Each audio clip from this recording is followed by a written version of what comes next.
Selamat siang teman-teman semuanya. Nah, pada kesempatan hari ini kami dari kelompok 7 sejarah kelas 10-7 akan mempresentasikan Kerajaan Mataram kuno. Nah, sebelum kami memulai presentasi lebih lanjut, izinkan kami untuk memperkenalkan diri terlebih dahulu. Yang dimulai dari rekan saya. Halo semuanya, perkenalkan aku Anagung Sagung Dindari Maheswari, absen 2, dan rekan saya. Perkenalkan saya Gusti Bagus Hari Utama atau bisa dipanggil Bagus, nomor absen 5, dan rekan saya. Perkenalkan, nama saya Nimada Yudi Purnami, nomor absen 29. Nah, sekarang saya terlebih dahulu akan membahas tentang latar belakang berdirinya Kerajaan Mataram kuno. Kerajaan Mataram kuno sendiri berdiri pada saat Raja Sanda meninggal, yaitu ayahnya Raja Sanjaya. Nah, Raja Sanjaya pada saat itu langsung ditunjuk sebagai pewaris tahtanya. Nah, pada saat itu Raja Sanjaya dianggap cerdas dan mampu menumpas musuhnya dengan sangat cepat, yang diibaratkan oleh prestasi Canggal sebagai ragu, yaitu seorang raja India yang mampu cepat untuk membasmi musuh-musuhnya. Nah, pada saat itu Raja Sanjaya mendirikan sebuah candi di Gunung Bukit, tepatnya di sebuah gunung yang dimana di tengah-tengahnya diberisikan Lingayoni sebagai legitimasi kekuasaannya, yang sebagai poros kemahakuasaan kemaharajaan Medang. Dan pada saat itu juga Raja Sanjaya bergelar Rakai Mataram Sang Ratu Sanjaya. Nah, kenapa dinamakan Rakai Mataram? Dikarenakan Rakai merupakan penguasa lokal. Jadi pada saat sebelum menjadi maharaja sebagai ratu, dia merupakan raja lokal di wilayah Mataram. Dan bergelar ratu dikarenakan dia mengambil wilayah kekuasaan ayahnya dan ibunya juga. Yang dimana ratu itu hanya bisa digunakan oleh raja yang mempunyai lebih dari satu kerajaan. Begitu. Nah, pada saat itu juga, pada saat beliau meninggal, kemudian digantikan oleh anaknya, yaitu Rakai Panangkaran. Nah, Rakai Panangkaran ini membuat candi-candi seperti Candi Sewu untuk pemujaan kepada Majusri, dan mendirikan tempat peribadatan umat Buddha, yaitu Abhayagiri Wihara yang menjiplak dari Abhayagiri Wihara yang berada di Nepal, dan membuat Abhayagiri Wihara yang berada di Indonesia itu sendiri. Nah, yang sekarang dinamakan dengan situs Ratu Boko begitu. Dan berikutnya adalah Sri Maharaja Rakai Panunggalan Rakai Panaraban. Nah, tidak ada yang bisa dijelaskan lebih banyak di sini dikarenakan catatannya yang sangat sedikit mengenai informasinya. Setelah itu, berikutnya adalah Sri Maharaja Rakai Wara. Nah, Sri Raja Maharaja Rakai Wara ini mendapatkan julukan si Luma itu yang pada saat dia meninggal, dan juga ia mencabut wilayah Sima yang berada di desa Wanua Tengah. Nah, sebelum kita jauh ke raja-raja sebelumnya, aku mau jelasin sedikit dulu tentang lokasi ibu kota dari Kerajaan Medang itu sendiri. Nah, pertama dari Popitu pada saat masa Sanjaya, kemudian dipindahkan ke timur sedikit oleh Rakai Panangkaran ke wilayah Kedu. Kemudian dilanjutkan oleh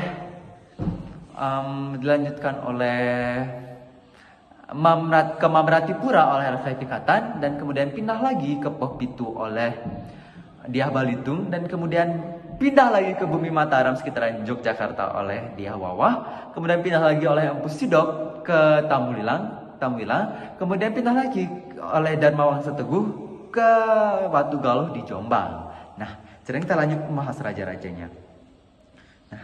Sri Maharaja Rakai Wara tadi udah ya? Udah, belum ya? Belum. Sri Maharaja Rakai Wara ini merupakan penerus dari raja sebelumnya. Nah, dia ini membuat kebijakan yaitu mencabut wilayah Sima yang berada di wilayah Wanua Tengah. Nah, selanjutnya pada saat pergantian kekuasaan, penerusnya adalah Dyah Bula, yaitu seorang penerus dari Rakai Wara juga sih, tapi dia itu cuma memerintah nggak ada setahun gitu aja.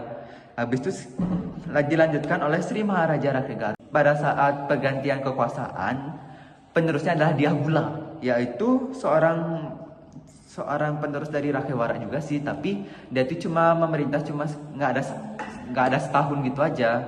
Habis itu dilanjutkan oleh Sri Maharaja Rakai Garung. Nah, Sri Maharaja Rakai Garung ini tuh dia mengembalikan wilayah status Sima yang berada di desa Wanua Tengah tersebut yang sebelumnya dicabut oleh Rakai Wara. Nah, habis itu juga dia mengaku sebagai anak Ilumah itu yang sampai sekarang belum diketahui siapa orang tersebut. Nah, habis itu juga terdapat Sri Maharaja Rakyat Pikatan Dyah Saladu. Nah, Maharaja Rakyat Pikatan ini merupakan raja yang termasyhur juga pada saat itu karena dia mampu membangun candi-candi besar seperti Candi Prambanan dan Borobudur gitu. Dia kembali untuk mencabut status wilayah Sima yang berada di Desa Wanma Tengah. Habis itu juga sebelum menjadi raja, ia menjadi raja lokal atau rakai di Gurunwangi. Setelah itu juga dia menurut prasasti Wantil yang mencatat pernikahan beda agama tertua di Indonesia, dicatat bahwa Rakai Pikatan menikah dengan Pramodawardhani yang berasal dari dinasti Shailendra yang beragama Buddha gitu guys. Setelah itu ada anaknya Sri Maharaja Rakai Kayuwangi Dialokapala, yaitu anaknya dari Rakai Pikatan yang paling bungsu. Nah, pada saat itu terjadi pemberontakan dari Rakai Walaing pada saat pemerintahan Rakai Pikatan. Nah, Rakai Walaing merasa dirinya lebih layak, padahal kalau dari silsilahnya Sri Maharaja Rakai Pikatan itu lebih lurus lagi dibandingkan Rakai Walaing itu sendiri. Makanya pada saat itu ditumpaslah Rakai Walaing. Pada saat itu Rakai Walaing itu bersembunyi di situs Ratu Buku dan menghancurkan tempat ibadat wilayah umat Buddha. Tapi akhirnya berhasil dikembalikan oleh Rakai Kayuwangi dan akhirnya kembali menjadi tempat peribadatan umat Buddha. Habis itu juga terjadinya peristiwa Watan Tija, yaitu anaknya Rakai Pikatan yang diculik oleh Rakai Landayan dan ditemukan oleh pemuka desa Watan Tija, sehingga dibuatlah prasasti untuk pemuka desa di sana. Setelah itu terdapat Dyah Tagwas. Nah, Dyah Tagwas ini tuh cuma memerintah selama 6 bulan.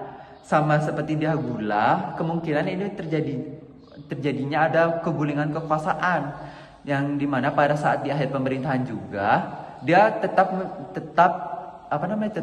mendeklarasikan dirinya sebagai Sri Maharaja gitu loh, padahal aslinya dia tuh tidak ada nggak ada gelar rakainya atau apa, cuma dia Tagwas, tapi dia mendeklarasikan dirinya sebagai Sri Maharaja gitu guys. Setelah itu terdapat Rakai Panemwangan Dyah Dawendra. Dia merupakan salah satu orang yang dicurigai sebagai pengulingan Dyah Tagwas itu sendiri. Habis itu keratonnya yang dari Panemwangan berpindah ke Limus. Habis itu lanjut juga ke Rakai Gurunwangi Dyah Badra. Nah, dia ini tuh berkuasa nggak ada sebulan sih, cuma 20-an hari aja. Nah, habis itu dia tuh pada bulan Februari itu dia lari. Entah kenapa, padahal waktu itu dia udah ngebuat alat legitimasinya sendiri, tapi sebuah prasasti, tapi sayangnya itu nggak cukup. Akhirnya dia melarikan diri dan terjadi kekosongan pada saat itu selama 7 tahun.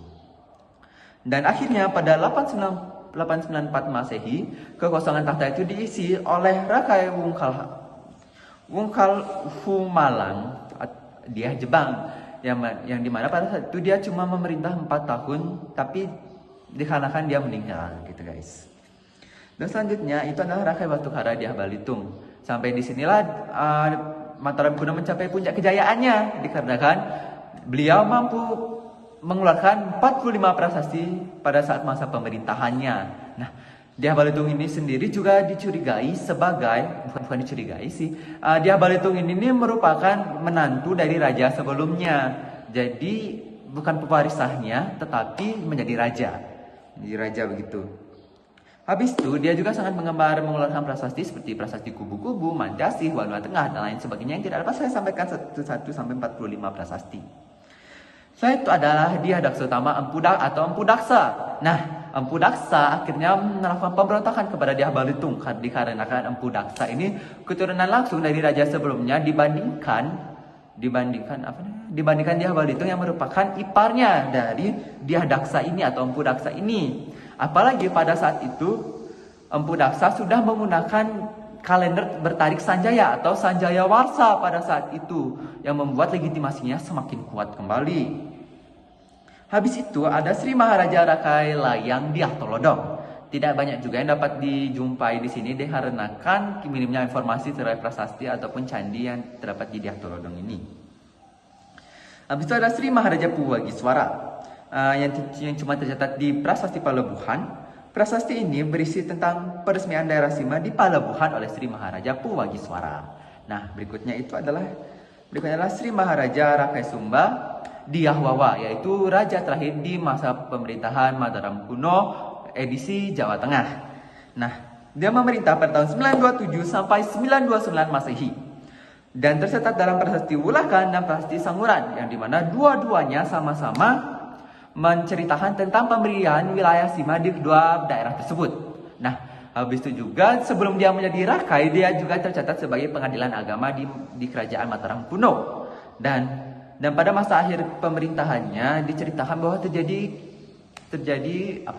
terjadi letusan gunung berapi, dan pada akhirnya pada saat pemerintahan berakhir, mereka pun cepat-cepat untuk membuat kitab, yaitu kitab Tantu Panggelaran yang menceritakan tentang pemerintahan kekuasaan secara simbolik dengan cerita Mahameru di dalamnya. Nah, sekian cerita-cerita dari kerajaan Raja-Raja Mataram kuno nih. Nah, selanjutnya kehidupan sosial budaya akan dijelaskan oleh Ayuani. Kehidupan sosial budaya. Kehidupan sosial budaya Mataram kuno yang merujuk pada kerajaan besar di Jawa, yaitu kerajaan Mataram kuno yang pertama pada abad 8 hingga 10 Masehi dan kerajaan Mataram kuno yang kedua pada abad 10 hingga 14 Masehi. Sangat dipengaruhi oleh agama, sistem pemerintahan dan budaya. Yang pertama ada agama dan kepercayaan. Pada masa Mataram kuno, agama dan kepercayaan yang diarut pada saat itu adalah Hindu dan Buddha. Hindu dan Buddha dibuktikan dengan candi Prambanan yang bercorak Hindu dan candi Borobudur yang bercorak Buddha. Yang kedua ada sistem pemerintahan. Mataram kuno menganut sistem pemerintahan monarki absolut, yaitu kekuasaan dipegang oleh raja yang dianggap sebagai titisan dewa. Yang ketiga ada budaya. Arsitektur pada Mataram kuno terbilang cukup megah seperti Candi Prambanan dan Candi Borobudur dan Candi Mendut. Seni rupa pada Mataram kuno dapat berupa rifil ataupun ukiran-ukiran yang terdapat pada candi-candi yang berisi cerita keagamaan dan mitologi. Yang ketiga, sastra pada Mataram kuno yang terbuat dalam bahasa Sanskerta atau Jawa kuno, contohnya seperti Ramayana dan Mahabharata. Seterusnya ada jatuhnya pemerintahan. Jatuhnya pemerintahan Mataram kuno diakibatkan oleh dua faktor utama, yaitu faktor internal dan faktor eksternal. Perang antar dinasti. Perang dinasti Sanjaya dan Syailendra yang berkelanjutan membuat Mataram kuno menjadi semakin lemah sehingga memicu keruntuhan. Yang kedua ada faktor eksternal. Serangan dari kerajaan luar seperti Sriwijaya dan Majapahit yang lebih kuat dapat memicu terjadinya keruntuhan pada kerajaan Mataram kuno. Yang ketiga ada letusan Gunung Merapi. Salah satu teori yang menjelaskan kejatuhan Mataram kuno adalah adanya letusan dari Gunung Merapi yang terjadi sekitar abad ke-10 Masehi.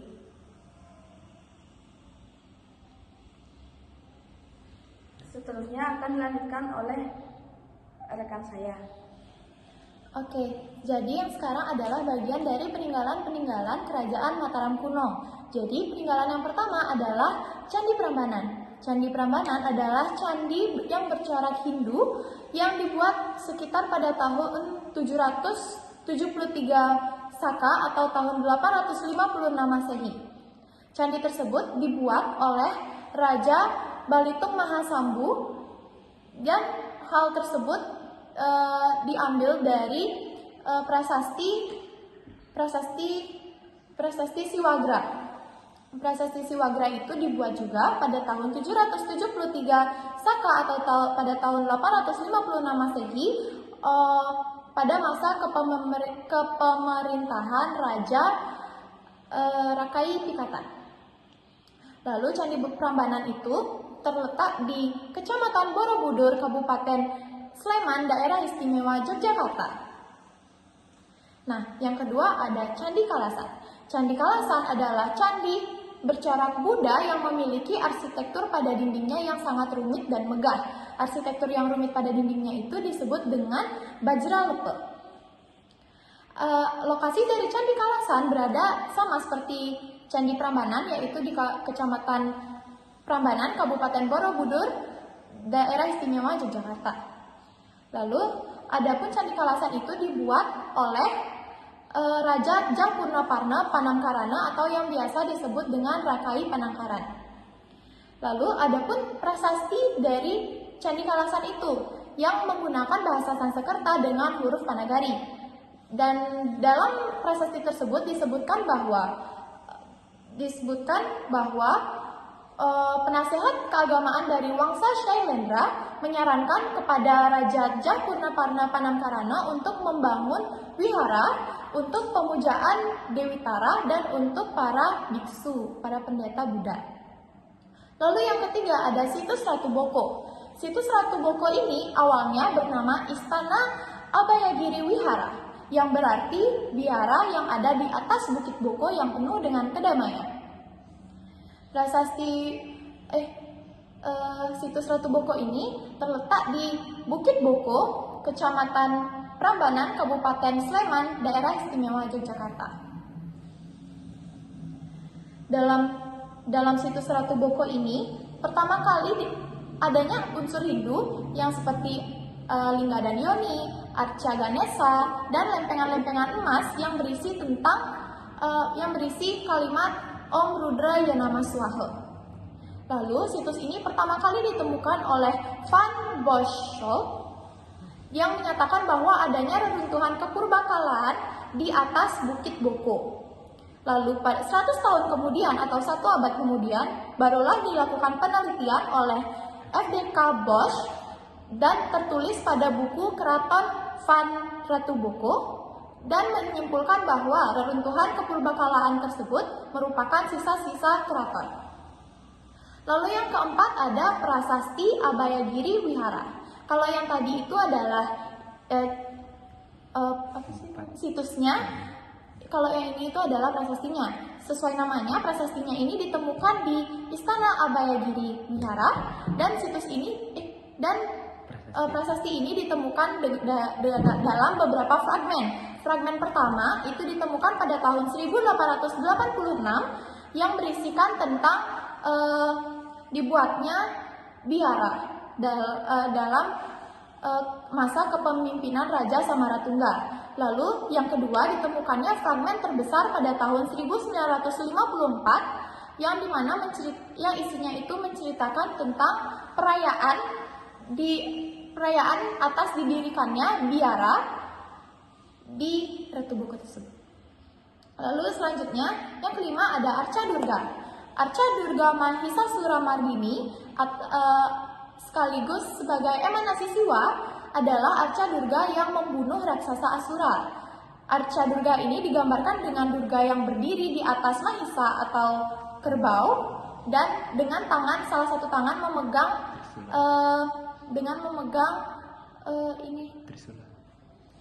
Trisula dan salah satunya lagi memegang raksasa Asura dengan tangan-tangan lainnya memegang dari senjata para dewa.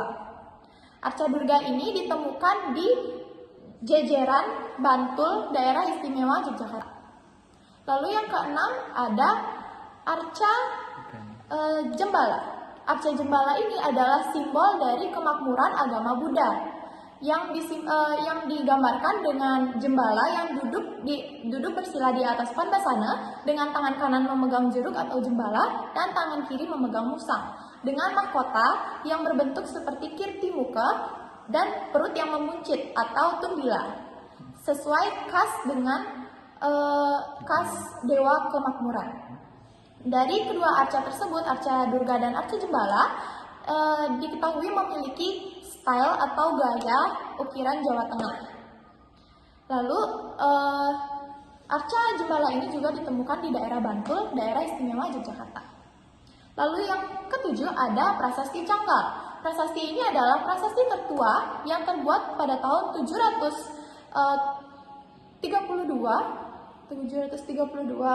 Masehi. Iya. Dan ini merupakan candi pertama yang menuliskan tanggal pembuatannya dengan rangkaian kata atau candra sengkala. Lalu lokasi ditemukannya ini, prasastinya ini ditemukan di Magelang, di Kecamatan Salam, Magelang, Jawa Tengah. Lalu isi dari prasasti Canggal ini adalah adanya Pulau Jawa atau Yawadipa dengan hasil padi yang melimpah dan dengan tambang emas yang melimpah juga. Lalu ada juga pujian-pujian kepada Trimurti atau Brahma Wisnu Siwa. Namun di sini Siwa disebutkan lebih banyak. Jadi dapat disimpulkan bahwa saat itu Raja Sanjaya menganut agama Hindu beraliran Siwa. Lalu selanjutnya juga ada dibahas tentang bangunan suci di kawasan Sri Rangga. Lalu yang terakhir ada juga dibahas tentang raja-raja terdahulu sebelum Raja Sanjaya, yaitu Raja Sana yang merupakan kakak dari Ibu Sanjaya, yaitu Sanaha. Nah, itu tadi tentang peninggalan-peninggalan dari Kerajaan Mataram kuno. Nah, sekarang kami akan menjelaskan tentang fun fact atau fakta unik dari peninggalan-peninggalan tersebut. Pernah nggak sih kalian berpikir bahwa apa sih itu yang bersosok seram yang biasanya ada di depan pintu masuk kuil, terutama kuil Hindu? Nah, jadi itu adalah Kirtimuka. Kali ini aku akan menjelaskan tentang apa sih itu Kirtimuka dan apa itu kisah Kirtimuka. Kirtimuka adalah makhluk gana yang tercipta dari kekuatan Rudra yang meraung-raung untuk meminta makan. Rudra pun memerintahkannya untuk memakan tubuhnya sendiri. Dan yang tersisa hanyalah kepala dari Sanggana tersebut. Sehingga Rudra pun kagum atas kepolosan dari Sanggana sehingga memberinya nama Kirtimuka atau wajah kemuliaan. Lalu Kirtimuka atau Sanggana tersebut akan selalu hadir di depan pintu masuk kuil Siwa. Itu tadi cuplikan dari Siwa Purana dan sekarang kita mengambil cuplikan dari Skanda Purana. Iswara pernah berkata, "Namamu adalah Kirtimuka. Sosokmu akan hadir di setiap pintu masuk rumahku. Mereka yang tidak menundukkan kepala padamu tidak kesukai." Nah, itu adalah cuplikan dari kitab Skanda Purana dan itu adalah fun fact yang kita tampilkan tadi. Nah, itu dia fun fact-nya dari kelompok kita. Nah, sudah selesai kan semuanya? Nah, maka dari itu sebagai penutup kita ucapkan terima kasih sebanyak-banyaknya kepada teman-teman kita yang sudah menonton video ini. Dan semoga video ini menjadi lebih bermanfaat bagi teman-teman di kehidupan selanjutnya. Nah, sebagai penghujung kita ucapkan terima kasih. Dadah!